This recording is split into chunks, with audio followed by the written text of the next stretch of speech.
Tony from CassetteCombat.com, coming to you live from the west coast of the UK, where it feels like and sounds like a hurricane's coming. So if you can hear the pitter-patter of rain and the howl of wind, yeah, that's just how it is here at the moment. But it's December, what do you want? So, what am I going to look at in today's video? Well, I'm going to look at something that isn't sexy, isn't rare, isn't expensive, but this video is more for those of you coming back to the hobby and want to know, we get the questions a lot, what's the best new old stock tape that you can get, what's the best value, etc. And I'm going to throw these two into the ring. The 1998 Fuji DR and its stablemate, the 1998 Fuji DR2. Now, these are common cassettes, they're not expensive, but that doesn't mean that they're no good. Now, I'm well aware that Fuji should have its own love letter video, a bit like the one I did for the 1985 Maxells, because I think when Fuji were manufacturing their own tape, which, probably until the mid to early 90s before they started outsourcing, I think they could go toe-to-toe with anybody. The 80s stuff from Fuji looks good, sounds brilliant, really good stuff. But these, even though they're not, well, this is a point, they are kind of bits of tapesies, and you know me, I like to figure out what comes from where, but these ones, it's a bit hard to pin down. But regardless, let's have a look at it. So we've got the Fuji DR, and it just says Fuji cassette, Type 1, normal position, extra slim case. I don't like extra slim cases, not because there's anything necessarily bad about them, it's just that I have loads of J-card templates for printing J-cards out and they don't fit in extra slim, so that's the only real gripe I've got to them. But let's see what it says on the back. So, an all-purpose tape for it in extra slim case for everyday music recordings. And this is the EU version, we can tell because it's got every different language, and look, it's actually got some Russian as well on there. Doesn't say where they're made, but in the grand scheme of things, you've got the DR, the CD fan one, and the K1. The K1's a really nice cassette. So that's the Type 1. And then the Type 2, it says cassette, but 4 CD. Hey, everyone else was saying 4 CD, so said Fuji. And then again, the back is basically more or less verbatim, only it's all-purpose chrome position. And again, DR2, CD fan 2, then K2, and then Z2. So, yeah, pretty unspectacular. Not bad looking, wrappers, colourful, distinctive. But let's open them up and have a look at the actual cassettes themselves. And this is where I'm looking to see where the tear strip is. Is it this way? Yes, it is this way. So let's do it dirtily and go, way! There we go.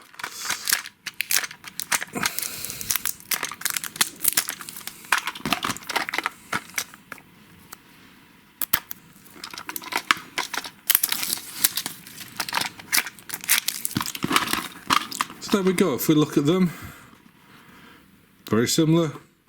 Ready salted salt and vinegar, or cheese and onion, depending which flavour crisp brand you're buying. But otherwise, apart from the colour and the writing,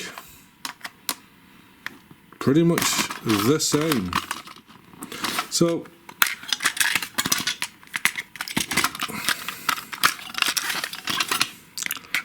let's have a look at the actual tapes themselves. So,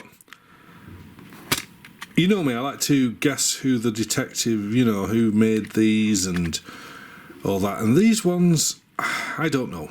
Some people have said there's Fuji tape in this, but the shells are from somewhere else, or some say it's all outsourced. I don't know. I mean, the shells have, I don't know if you can see, it's kind of nice touch. It's got like the little ridges there that go around. This is not an unattractive shell. It's smoky, it's crude, it's sturdy, the tape pack's lovely and flush and smooth. The hubs, I don't know. You see, I want to say SKC, I really do, because they've made other Fujis, but some people say these are actually made in China. I really don't know. There's so many variations and theories and stuff, but I guess at this point, the proof of the pie is in the eating. So we'll just see what they sound like. And again, this one has the same shell, only of course it's got the notches cut out. In fact, this shell also has the ability to just have the notches whacked out, so that will turn it into a Type 2 shell. This one, same shell, same. Well, the hubs are slightly different. These ones have got little holes in them, whereas these ones don't have little holes in them. But like I said, there's lots of variations. I've seen a variation of this tape in the same wrapper, which has a different design on the shell, which sort of mimics the old Fuji JP2 like this. Bing. Which is also something which was used on the SMAT SK, which I reviewed, and that definitely is an SKC shell. So that's why I'm thinking these are more likely going to be SKC than anyone else. But again, some people have said these are put together in China. Some have said that they've got Fuji tape in them. But anyway, regardless, that's what they look like. So let's wind the tape on a bit and have a look at this DR. Now, that is a very brown, very traditional looking ferric. I can't see any cobalt doping in this, and that's no bad thing, you know, but it's not dark brown, it's a light brown, it's well calendared. And what I mean by calendared is it's polished, it's nice and shiny and smooth, it's not sandpapery. So that looks like a very traditional ferric. So when I see tapes that look like that sort of colour, I usually start to think this is going to be a dirty ferric. And what do I mean by a dirty ferric? Well, you know how we always say, oh yeah, you know, you can take a digital source and it adds analogue warmth to it. Dirty ferrics are the most cassette sounding cassette. You know, they sound like nothing else. They could only be a cassette. And they can take a crystalline source and make it a bit warmer, but they do change the sound. They don't try and do a verbatim copy, but sometimes that's what you want. You want a nice dirty ferric to make a digital source or a crystalline source sound a bit warmer and more cassette-like. So let's have a look at the DR2. Yeah, that's a good old cobalt doped, because it's darker ferric there. I'll just have a sniff. Yeah, that's definitely not a chrome. I didn't think it would be. I don't know many Fuji chromes, but a nice shiny black tape. So, same cases, same shells. I mean, you know, the stickers are nothing to write home about, and the actual J card is what it is. And like I say, these extra slims, the tape's going upside down to how you normally would put them in. But that's just aesthetics. So even though these might not be the height of desirability, they're still well made, they feel sturdy, they look decent enough, you know what I mean? They don't look cheap, they look decent enough, nice shells, sturdy, smoked, different hubs. Yeah, so I reckon we should now put them in a nice deck, do some recording, see if they sound good. Let's do it. The truth.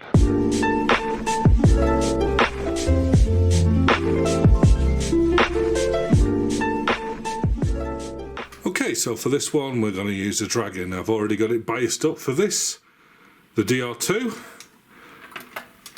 So I'm going to run this at maybe 3, peaking at 5. Normally where I'd run a good ferrocobalt Type 2. Let me just check, 70 microseconds. Yes, Dolby's turned off. Okay, good. Right, so I'm going to use a track called Mirror Mirror, and this has come from the YouTube audio library. So let's have a listen to how the DR2 performs.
minutes before it starts to distort.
Okay, so yeah, I mean, yeah, is that the best Type 2 I've ever heard? No, but 3 to 5 seems to handle it really well. Sounded good enough.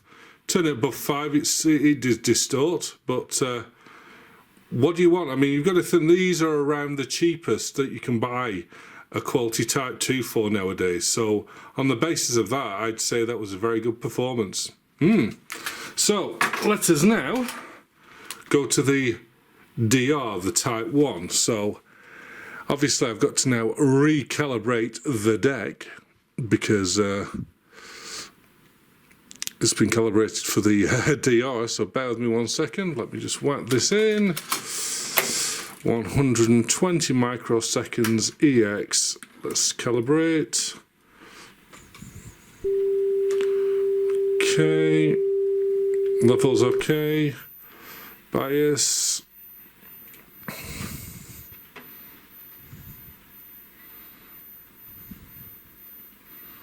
Okay, that's okay. It's a bit wavery, the old bias there. It's up and down a bit, isn't it? Well, there we go. So I'm going to turn this. Yeah, I'm going to leave this at about 3, and what we'll do, we'll play it at 3 for a bit. So this is called. This one, Cubic Z, as in probably cubic zirconia. So let's have a listen.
Yeah, I mean, yeah, I don't know what to say on that one. I mean, it recorded well.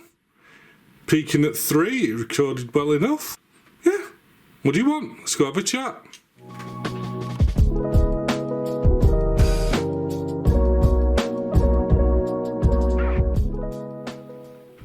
So there we have it. We've got a cassette that bests a Sony HFES and a cassette that bests a TDK SAXS. No, we don't.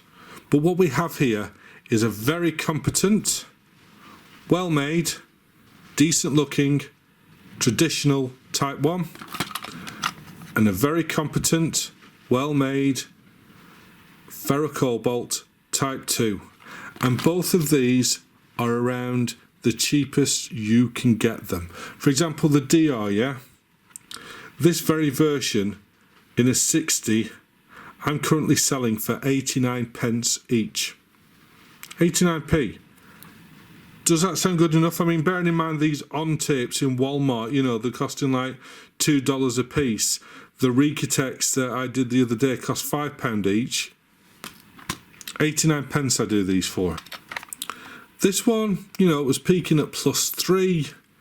We turned it up a bit to 7, it started to distort, but that's only to be, you know, expected. I mean, this is just, you know, as it goes, entry-level Type 2. You know, Type 2s, unless they're them Acme chrome rubbish from the 70s that is badly slit. Incidentally, if you've seen them on eBay, a few people have asked me, you know, hang on, have I got one handy so I can show you? Bear with me 1 second. Yeah, I do. These ones. Yeah? These things. I'll tell you about these, right, what I found. First thing you've got to do is replace the slip sheets. So the slip sheets in these they're just like magnets, they just stop the tape moving. Once you've replaced the slip sheets, I found that that side A recorded okay. Put it over to side B and it didn't. We had a channel that was a lot lower, so I'm thinking the tape hasn't been slit brilliantly well. So yeah, that's when people were asking about these. That's where I found. And there's bits of everything in them. You know, I don't know where they come from, but yeah, they're not worth the £2. And I also know that the guy who's selling them on eBay is saying that freshly imported from California. No, I know who he bought them off. The guy who bought them off bought a load of them on Gumtree for pennies, realised they were rubbish and sold them to this guy for pennies. So no, they haven't come from California, and no, they don't sound good. So just putting that out there. But yeah, back to this, like I say, this is about as low as a Type 2 gets. But again, this is also as cheap as a Type 2 gets nowadays.